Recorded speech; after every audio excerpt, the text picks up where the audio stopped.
should we start? So, basically the story continues after the Zayas thing, what happened, which was horrible. And we had a meeting with Dartmar, and pretty much that things are happening there, and we found the guys. The main characters are Arkan and Valkorian, which is, it's gonna be good.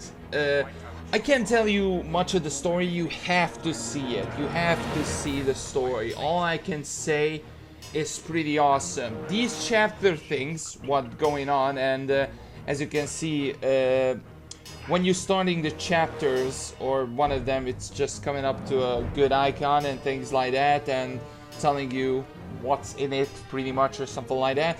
But let's talk about more about here. What is new in here, actually? First off is the cutscenes.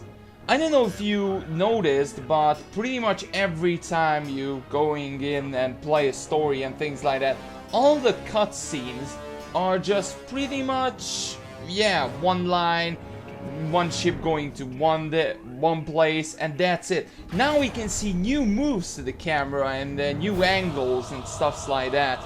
Yeah, we have the same olds as usual, but we have some new and some really cool, and we can get into this universe really good while you're playing this expansion. So that is definitely a good thing you can notice first. And now let's talk about the planets. There is actually kind of 2 new planets and kind of a third one, but let's talk about the first one where we're going, is Zakul. Zakul is actually a really small place. It has 2 big areas which you can go. The first is pretty much the city, where you're going in underground, and just like the kind of a smuggler life thing. But it's the design there and everything is not much of an exciting thing. When you actually going in there and how you can go in there and discover and things like that at the beginning, that is really good. It reminds me a little bit of KOTOR when you're going into Dantooine and explore. Pretty much is the same here, but otherwise it's it's not much, but it is something at least. So that is a good thing. And when you're going into the city, or under the city pretty much, you didn't notice anything. Just pretty much the same designs as Zaya's, but it has a couple of new. But to be honest, not much. I didn't excited for the planet at all. I'm just going in there. I'm actually excited for the story, not the planet. And didn't getting into it for me too much, to be honest. But this is my opinion, just. The second one pretty much is just a place where you can go in through the story. It's called the Asylum. It's not a big deal. It's pretty much a ship where you can actually just go in and, do the story and things like that. So not much of a big deal. But the third one is kind of a big deal. It's called Odessan. Odessan is, a pretty big planet in the Star Wars history as well. And in here we can do a lot of stuff, but not much as well. I'm gonna talk about that later. Let's talk about another new things, which is the companions now. The companion system is totally changed. We don't have affections now, we don't have anything of those. We have a new system called influence system. Now the influence system allows us to get the gifts for him or her, for your companion, and the higher your influence is, the higher your heal or damage goes, and so, the damage and everything the companion is feeling for you. I mean, things like that. So it's much better. That's what I'm trying to say. And the influence system and the whole companion system is changed. We had the old one, of course, because we need to craft and things like that. But the influence system allows us to go any companions. I mean a lot of companions. We previously, before this big expansion came out, we only had 6 companions, or 6 companions to use for crafts or things like that. But we totally had like 8 or something like that, because we had Treek and HK51 and the others what we get in the story. But for now here, we can get as many as we want. We can get it from the cartel packs, but those are just simply working companions, pretty much. And we can get companions from the SWTOR, from the Alliance, but yeah, that's another thing what we need to talk about. But speaking of companions, when you're going through the story, you can see old companions. I mean, the old pretty much all of the companions are coming together in one place, which is your Alliance, of course. But you can see the Imperial Agent's companion, Jedi Knight companion, Trooper, everybody's companion. And some of them are put into the story, which is really, really good and really, really awesome idea to putting those in. But some of them you can get it from different way, which I'm gonna talk about. But I think it's a really good way to not separate all of the companions in one. If you like that companion, for example, Vet for Jedi, for Siths, you can get a chance maybe to get it later. I don't know, not sure. It's not in it yet, so don't worry. But some else companions are in it, so it's a really good to not just going for, if you want something from the Empire side, you need to create an Empire character for it. No, you don't need that anymore. Maybe some of them you need, because it's not in it yet. But some of them are in, you can get it, and it's a really, really awesome idea, and I really, really like it. So that is all for the companions. The other thing will be the crafting, but I'm not gonna talk about the crafting and what changed. I'm gonna tell you one thing: everything has changed. I mean, a lot of ways. Some items has been added, some items has been removed, and things like that. So I'm not gonna talk about that. I'm gonna talk about the crafting and the whole new crafting system in a different video, and I'm gonna tell you how you can make profit and things like that in it. But speaking of companions and things like that, there is a new other system which is called the Alliance. It takes place on the Odessan, and pretty much allows us to go all over the world and gather as much people and much Alliance members, helpers, to face off Arkan and win the war and things like that.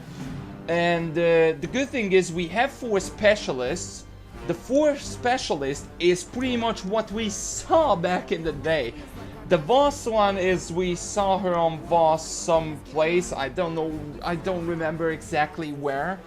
We have the guy from Kua Driveyard who drove us to the Kua Driveyard flashpoint. We have the Ogorub, or the Hata guy, who helped us in Macab. And we have this Hilo Quinn, which I actually don't remember. I really don't. Maybe we saw her. I actually don't remember her. Maybe, yeah, probably she was somewhere, but I don't remember. But the fact is, we need to gain influence to them, and then they helping us, and yeah, things like that. We can buy some sorts of things with them. And yeah, usual stuff. And they are giving us alerts all over the planet. We need to go somewhere there and help someone or get a new recruit or things like that. Speaking of helping others, there is 6 planets where you definitely need to go. And in that 6th planet, there is a star fortress. It's called Star Fortress. You definitely need to go there. It's a flashpoint, of course. You can solo it or do a heroic 2, which is also soloable. So pretty much what you need to do there is, I'm gonna talk about it in a different my thoughts about the Star Fortress flashpoint, but pretty much go there, save it, destroy it, yeah, save the planet from Star Fortress. So that was that. Now there is one more thing that is also awesome. It's not a big deal, but it's cool. The dialogues. Some of the dialogues has been changed. As you can see, when the new dialogue came through the storyline, the dialogue choice or decisioner or whatever it's called is coming up kind of a scrolling thing. It has a new animation pretty much, that's all. But also, when you're going into a descent, the first thing you can see is when you talk to your old droid, C2N2 or the other one, you can see a pretty awesome dialogue, and I reacted like no this. No fucking way! KOTOR style! Yes, it is the KOTOR dialogue menu. The whole KOTOR dialogues. It's pretty much, it was back in the day in Nights, I mean, oh yeah. I can't speak for this. I was really happy for this KOTOR style dialogue system came back. I was really happy, and yeah, I can't speak for that. And it was maybe just a small thing, fuck off Steam, but it was really good, and I really liked it, and it was awesome. So new Flashpoint came out, but what about the operations? The operations didn't change at all, but everything came up to level 65, and the Nightmare operations are gone for Karaga's Palace and Eternity Vault, and it bolstered up to level 65. And pretty much it's nothing but when you're going into Nightmare, Story Hard or Nightmare difficulty, you can get different gears now. So if you're going EV story mode now, it's not much of a big deal. It's the same thing, but you can get pretty much the basic gear for that. And on the hard mode, you can get the hard mode gear as well. And then yeah, that is not much, but it's a better thing at least. So yeah, let's talk about overall. Since we talked a lot of things, if I forgot something, I will talk about it on a different video. So overall, for the design for all the planets or new things, because of the new camera systems and new things what we can saw, I'm gonna give the design a 9 out of 10 because it's really good, and I really liked how the dialogues has been going there and how the cutscenes are going, and I think it was really smooth and really good, just really good. For story wise, I'm gonna give the story, I can give nothing else but a 10 out of 10. It's just cool, a must-see storyline, just like any other. BioWare are really good at stories. Now, I'm gonna add a new category on the list, which is called the content. Content-wise, it's a massive content, but of course, when a new expansion is coming up, everybody's hyped and everybody's just going in and done everything. But you can't done everything in one day. I mean, really, you can't. And there is a lot of content there, and you need to do achievements, not just, you need to go to Star Fortresses and also story for different types and, you know, things like that. So I'm gonna give content-wise a 9 out of 10 as well. So overall for me, the Knights of the Fallen Empire expansion is a 9 out of 10 expansion. It's a hell of a good expansion, without a doubt. I'm gonna give it an epic rank for the story, and yeah, I'm speechless. Everything you need to see this expansion, must-see expansion. Otherwise, you will miss something good, and it's definitely hyping you. If this isn't, I don't know what it is. We have a lot of Star Warses now this month. We had the Battlefront, we have this one, and we gonna get the movie next week. So if this two thing, or this one for story wise, not gonna hype you for any Star Wars content to play or watch, I don't know what it is gonna hype you up. I hope you guys enjoyed, and of course there will be more to come, and see you guys next time. Bye.